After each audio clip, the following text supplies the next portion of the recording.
Hello and welcome to our Bible study on July 31st, 2022. Again, we're continuing our journey through church history, and this week looking at the question that defines the 12th century: can priests marry? And so we'll look as our opening and closing prayers at hymns about marriage from our hymnal. Gracious Savior, grant your blessing to this husband and this wife, that in peace they live together in your love throughout their life. Christ, defend them from the tempter and from all that would destroy love's foundation you have laid here, and its threshold paved with joy. Lord, if you are not the builder, then the house is built in vain, for a home without your presence shall without true love remain. Yet when you within a marriage come and dwell with grace divine, then there you fill the empty vessels, changing water into wine. Cana's guests this union hallow, tenderly embrace this pair, clothe this couple with the garments they will daily need to wear. Patience, kindness, and compassion, gentleness, humility, robe them, Lord, with love to bind them in a perfect unity. Make their love a living picture, showing how you loved your bride, when you gave yourself to cleanse her, when for her you bled and died. Jesus, you have made her holy, pure and fair her radiant train, to yourself your church presenting without wrinkle, spot, or stain. Father, you created Adam, crafted Eve, and made them one. Jesus, from their sin you saved us, as God's true incarnate Son. Holy Spirit, you forgive us. From our sins we are released. Bring us, Lord, at last to heaven, to the endless wedding feast. All right, and so the question that concerns us today is, can priests marry? This idea especially comes to a head in the 12th century. And the answer tends to be, throughout church history, yes, but, or no, and. That there's not a good full answer, and there's the legal answer or the official answer, and then there's the reality of what's happening on the ground. But to first look at how we understand clergy, and especially clergy celibacy and marriage, we look at the examples of Jesus and Paul. Paul, writing to the Corinthians, says, I wish that all were as I myself am, but each has his own gift from God, one of one kind and one of another. To the unmarried and to the widows I say that it is good for them to remain single as I am. But if they cannot exercise self-control, they should marry, for it is better to marry than to burn with passion. And so Paul here gives the example that, well, he isn't married, and he sees that as a good thing, as a benefit for him. And so he encourages those who are currently single, whether because they've never been married or because they're widowed, to remain in that state. But if they're not, then, if you're going to find yourself unable to control your passions that way, then you need to get married. And he continues on after a break later on in that chapter. He says, Now concerning the betrothed, I have no command from the Lord, but I give my judgment as one who by the Lord's mercy is trustworthy. I think that in view of the present distress, it is good for a person to remain as he is. Are you bound to a wife? Do not seek to be free. Are you free from a wife? Do not seek a wife. But if you do marry, you have not sinned, and if a betrothed woman marries, she has not sinned. Yet those who marry will have worldly troubles, and I would spare you that. This is what I mean, brothers. The appointed time has grown very short. From now on, let those who have wives live as though they had none, and those who mourn as though they were not mourning, and those who rejoice as though they were not rejoicing, and those who buy as if they had no goods, those who deal with the world as if they had no dealings with it. For the present form of this world is passing away. I want you to be free from anxieties. The unmarried man is anxious about the things of the Lord, how to please the Lord. But the married man is anxious about worldly things, how to please his wife, and his interests are divided. And the unmarried or betrothed woman is anxious about the things of the Lord, how to be holy in body and spirit.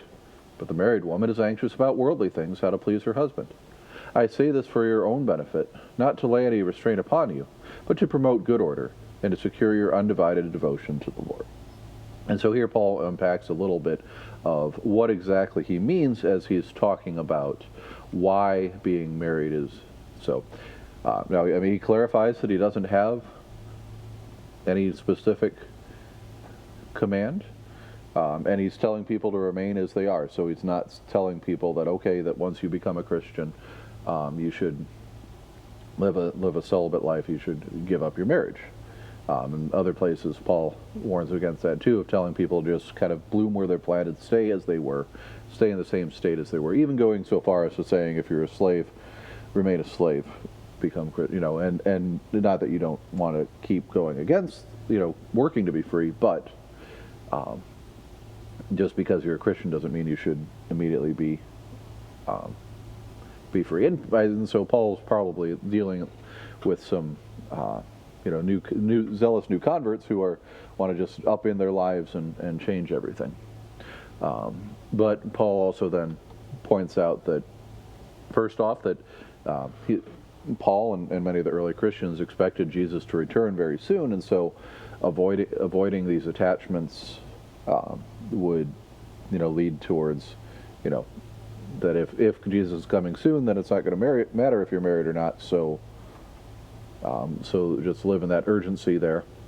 But also a reminder too that if you're unmarried, then you're able to dedicate more your energy to the Lord. But if you're part of a family, then you've got your vocation, your calling within a family too, and the responsibilities there, and that distracts you from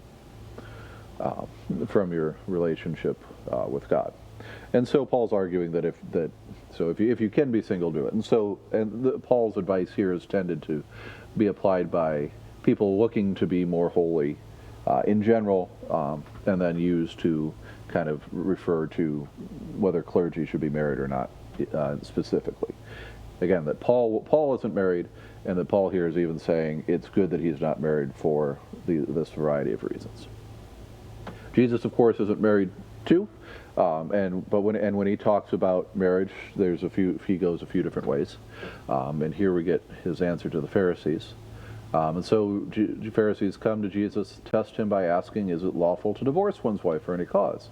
And Jesus answered, "Have you not read that he who created them from the beginning made them male and female, and said, Therefore a man shall leave his father and his mother and hold fast to his wife, and the two shall become one flesh. So they are no longer two but one flesh. What therefore God has joined together, let not man separate." They said to him, "Then why did Moses command one to give a certificate of divorce and send her away?" Jesus said to them, "Because of your hardness of heart Moses allowed you to divorce your wives, but from the beginning it was not so. I say to you, whoever divorces his wife except for sexual immorality and marries another commits adultery." The disciples said to him, "If such is the case of a man with his wife, it's better not to marry." And Jesus said to them, "Not everyone can receive this saying, but only those to whom it is given. For there are eunuchs who have been so from birth, and there are eunuchs who have been made eunuchs by men, and there are eunuchs who have made themselves eunuchs for the sake of the kingdom of heaven. Let the one who is able to receive this receive this." So, being a eunuch, which generally involved surgical, although that's not always that precise, removal of the male sex organs was seen to be kind of a higher calling, but which is interesting. First off, because Jesus is saying this, that eunuchs were excluded from being able to do a lot of things in the Old Testament. But here Jesus is speaking more kind of metaphorically and saying that there's some who have made themselves eunuchs for the sake of the kingdom of heaven. So those who remain single, those who remain unmarried, those who remain celibate because of their commitment to God. And so Jesus seems to be encouraging that as well. Now, on the other hand, as we're dealing with clergy, we get Paul's advice to Timothy, and this advice of requirements of the overseers, and we see that they're required to. There's some requirements there that kind of assume they're married. So Paul, writing to Timothy here, says, "The saying is trustworthy. If anyone aspires to the office of overseer, he desires a noble task. Therefore an overseer must be above reproach, the husband of one wife, sober-minded, self-controlled, respectable, hospitable, able to teach, not a drunkard, not violent but gentle, not quarrelsome, not a lover of money. Must manage his own household well, with all dignity, keeping his children submissive. For if someone does not know how to manage his own household, how will he care for God's church? He must not be a recent convert, or he may become puffed up with conceit and fall into the condemnation of the devil. Moreover, he must be well thought of by outsiders, so that he may not fall into disgrace, into a snare of the devil. Deacons likewise must be dignified, not double-tongued, not addicted to wine, not greedy for dishonest gain. They must hold the mystery of faith with a clear conscience, and let them be tested first. Then let them serve as deacons if they prove themselves blameless. Their wives likewise must be dignified, not slanderers, but sober-minded, faithful in all things. Let deacons each be the husband of one wife, managing their children and their own households well. For those who serve well as deacons gain a good standing for themselves, and also great confidence in the faith that is in Christ Jesus.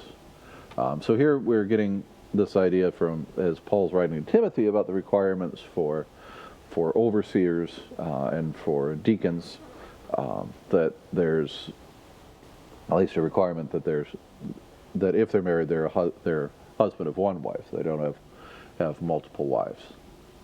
So again, there's at least the option of married clergy here, and that's seen as kind of a requirement. Of course, one of the challenges is the way we see, just sometimes described in the New Testament, of overseers, of bishops, of pastors, of presbyters, of elders, of deacons, subdeacons, and all those things don't necessarily, nice and cleanly line up with the way churches are organized today in terms of clergy and levels of those and things. But we at least get then the idea that so Paul and Jesus kind of are encouraging people to not be married, but Paul also then gives advice to Timothy on what requirements he should look for as he's raising up leaders within the church. And it's not that they're not married; it's that they're husband of one wife.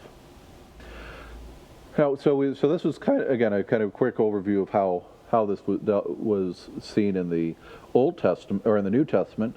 And if we look in the Old Testament, of course, we see a few different requirements for the priests, and that gets raised up too as the church figures out how to deal with things. And so in Leviticus, we find the requirements that priests shall be holy to their God and not profane the name of their God, for they offer the Lord's food offerings, the bread of their God, therefore they shall be holy. They shall not marry a prostitute or a woman who has been defiled, neither shall they marry a woman divorced from her husband, for the priest is holy to his God. You shall sanctify him, for he offers the bread of your God. He shall be holy to you, for I, the Lord, who sanctify you, am holy. And he shall take a wife in her virginity, a widow or a divorced woman, or a woman who has been defiled, or a prostitute, these he shall not marry. But he shall take as his wife a virgin of his own people, that he may not profane his offspring among his people, for I am the Lord who sanctifies him. All right, and so in the Old Testament here we're reminded that priests had to be Levites, and then priests had to, of course, then get married so that there were more Levites. And so we get the description here of that the priest should be married, but they've got stricter marriage requirements than other people. That they're supposed to just marry a virgin of their own people. So they're not supposed to marry a foreigner. They're not supposed to marry a widow or someone who's been divorced, or but again, as priests, they're set apart, holy, and so they've got extra requirements compared to the other people. And so that's what we find for the Levites. And that seems to be present in the Old Testament, that the priests get to be married. We find that few places. Moses is not necessarily a priest, but he's married. The priest that Samuel lives with has two sons, so he's been married. Things like that. But then, of course, you run into some of the problems, which are why we're running into the problems of can priests marry this in the 1100s, is then you get the problem of inheritance and such. All right. Then, of course, we get this curious occurrence in Matthew 8, that when Jesus enters Peter's house, he saw Peter's mother-in-law lying sick with a fever, touched her hand, and the fever left her, and she rose and began to serve him. That evening they brought to him many who were oppressed by demons, and he cast out spirits with the word and healed all who were sick. This is to fulfill what was spoken by the prophet Isaiah. He took our illnesses and bore our diseases. All right, and so again, if we're looking at how Jesus and Paul and the disciples, well, Peter's described as having a mother-in-law which kind of implies that he must have been married. But we don't get any more details beyond that. There's no reference to marriage for other disciples. Again, you can, whether that's a argument of, well, they weren't married because it's not mentioned, or, well, maybe they were married, they just don't mention it, is up for scholarly debate. But again, you get the disciples and Peter, who may be married, but the rest don't seem to be. And so that's kind of, again, the example that they're drawing from as they look back. Of course, we also talked a few weeks ago, well, almost 2 months ago now, I guess, when we looked at in the 6th century, or I guess it was just a month ago, about what it means to be holy, and we looked at the different the monks and nuns and the people who were going out away from the world to try and live holy lives. And so the denial of natural physical desires was seen as making someone holy. We talked about this, especially with the ascetics, the ones who abstain from the desires of the flesh, and especially those ascetic monks who, the word comes from Greek word for training, that were seen like athletes, so they had strange eating habits. They withdrew from society to train to be better Christians. They took those vows of, poverty, chastity, obedience. And so some of those ideas kind of bled over into into normal clergy too. That idea of, well, if you're a priest, you're holy, you're set apart, and as part of that being set apart, then you need to live differently, which means being celibate. Jesus also warns his followers of what's to come. That Jesus says to them, the sons of this age marry and are given in marriage, but those who are considered worthy to attain that age and to the resurrection from the dead neither marry nor are given in marriage. And so again, Jesus looking ahead to heaven, looking ahead to the future, seems to imply there's not marriage in heaven. So again, if clergy are holy, set apart followers of Jesus, living his example, then they should be single. So what does this mean? Well, there's debate over how widespread married clergy is in the first centuries of the church, but it's generally discouraged or forbidden. There's a few that we know of that are married. Hilary of Poitiers is a example of that, but he was married and had a daughter before he became a Christian, and then so when he gets elevated as a bishop, he's still married and still has a daughter, and his daughter becomes famous for her holiness as well. And so you get some examples of that, but for the most part, the clergy were supposed to be. It was discouraged or forbidden for them to be married, but human nature being as it was, especially between the 7th and 10th centuries, is when it gets to be a huge problem with secret marriages and concubines becoming common. There's notes about there's some popes whose fathers were either priests or bishops, things like that, and so you've got a lot of that. Even if the law says, well, you're not supposed to be married, that there's still a lot of that going on. We also get then the challenges of, well, and I'll note here in a second, but the challenges of inheritance that especially come with that as the medieval world is changing on things.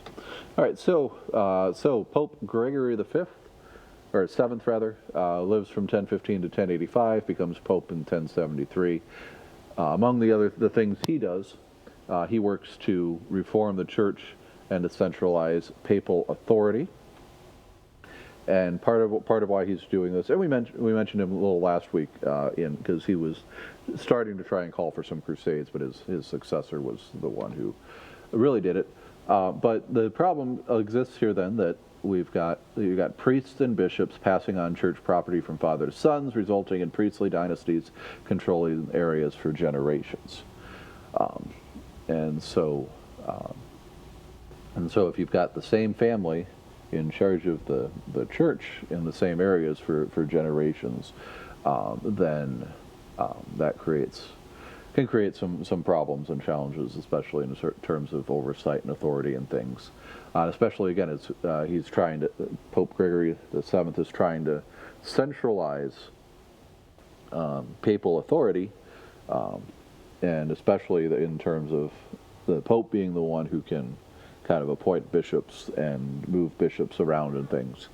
And bishops aren't moving around because they don't want to give up their churches for their kids, that kind of thing.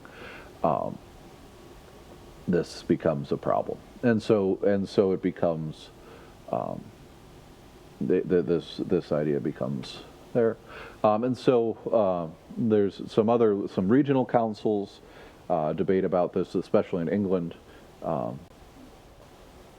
over the issue of clergy celibacy, but especially the first and second Lateran councils, and they're noteworthy for being kind of the first first big councils that are held in the Western Europe. Not, all the other councils we've talked about before have been, around Constantinople, in the east in modern day Turkey. Of course, that area is at this point controlled by that Seljuk Empire, going to be controlled by the Turks soon. So, not great places to have councils, but this is again showing the power between shift of church authority somewhat to the west, to Rome. But these first two councils, and there's like 5 Lateran councils, but these first two, among the things that they're most known for, are their ideas of clergy celibacy. The first Lateran Council in 1123 says, we absolutely forbid priests, deacons, subdeacons, and monks to have concubines or to contract marriage. We decree, in accordance with the definitions of the sacred canons, that marriages already contracted by such persons must be dissolved, and that the persons be condemned to do penance. So again, kind of no uncertain terms. This is why priests must be, or that priests must be celibate, must be unmarried, can't have concubines. And the Second Lateran Council repeats that, reaffirms that, again, 17 years later. So that's built on that. And so because of that, then this change happens, and clerical celibacy becomes actually the norm in the West. But of course, as Lutherans, we know that a few hundred years later, Luther's seeing the problem with this, and he marries Katharina von Bora eventually, and the marriage of a former monk to a former nun shocks the church. In fact, I saw on Twitter the other day that some Catholic person on Twitter was saying that, Luther just started the Reformation so he could get married. No, there's a lot of other things going on. Luther seemed to fight getting married for a while, but Katharina was very good for him in keeping him organized and on track and things. And so then of course then Luther writing about this idea says, dear God, marriage is not a thing of nature, but a gift of God, the sweetest and the dearest and the purest life, above all celibacy and singleness. When it turns out well, though the very devil if it's not. So marriages are good if they're great, but they can be of the devil if they're not. But if these three remain, fidelity and faith, children and progeny in the sacrament, is considered to be holy, divine, and blessed estate.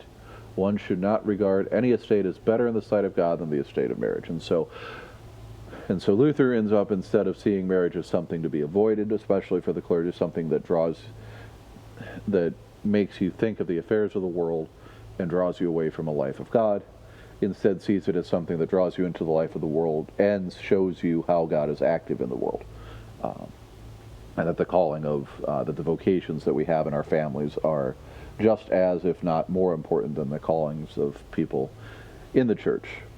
And most of the other reformers then end up kind of coming to the same or similar idea that they can get married, except for, of course, the strange groups that kind of believe in celibacy for everyone.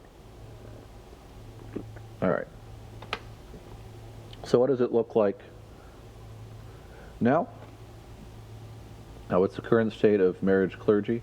Married clergy, well, it's, kind of brief overview. Most Western Protestant churches allow married clergy. So anything we'd consider Protestant, and Lutheran and Anglican, so Episcopalian, allow for married clergy.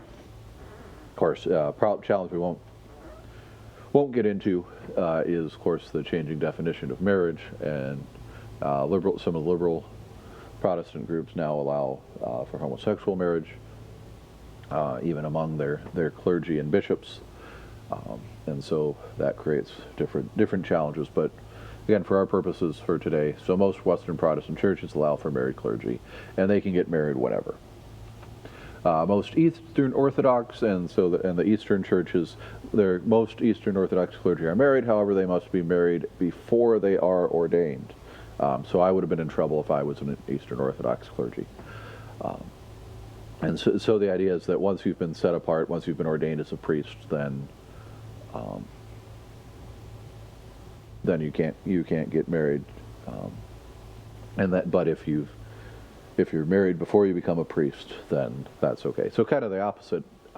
Some old time pastors talked about how, in theory, they weren't supposed to be even dating in seminary, but were expected to get married by the time they got to their first call, to their first church. And so there were a lot of people who were engaged to be engaged and got married quickly between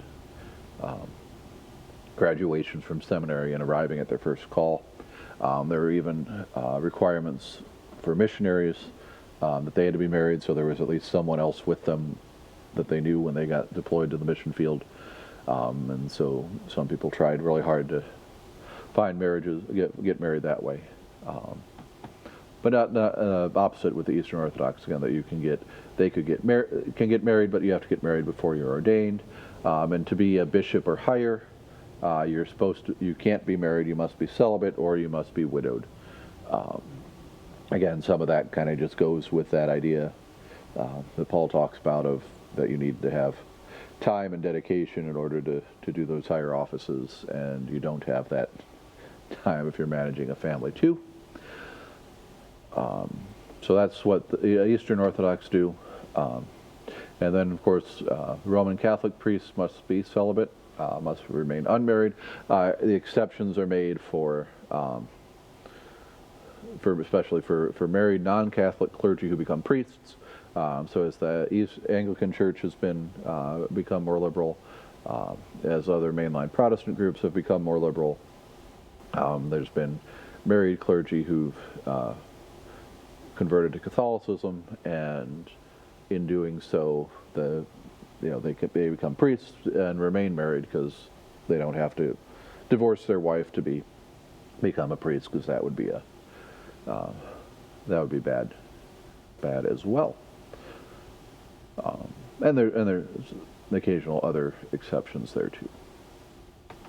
So again, this idea though of clergy marriage tends to hit the spotlight, especially with a lot of the clergy sex scandals within the Catholic Church, and reformers will try and bring up the idea that the problem is they have to hold this all in, whereas if they were married, then they wouldn't be tempted as much, and so they'd be better off. So we need to allow for married priests so that we're not to end the sex abuse scandals. Problem is, of course, that we see that happening now. Over the last year or so, especially in the Southern Baptist Convention, they've gone through some stuff in trying to change how they respond to sexual abuse. Because of their structure, pastors and others were able to move from church to church with no one warning others that they'd been accused of sexual abuse and things. And so again, even if you had married clergy, that doesn't seem to end the sex abuse challenge.